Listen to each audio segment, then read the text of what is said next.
দিন একটা যুবক সন্তান কবরের কিনারায় কান্না করতেছে হাউমাউ করে। ও যুবক, আজকে ঈদের আনন্দ বাদ দিয়া কেন কাঁদো?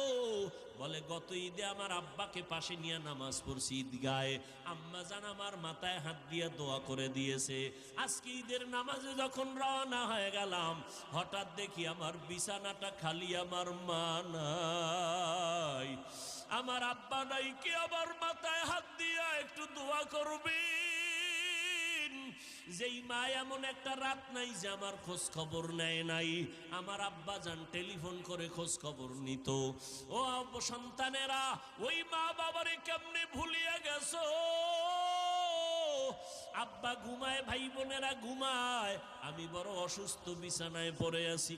আম্মা জান আমাকে সারাটা রাত আমার মাথার কিনারায় বসে বসে পাহারা দিয়েছে। গভীর রাতে তাকায়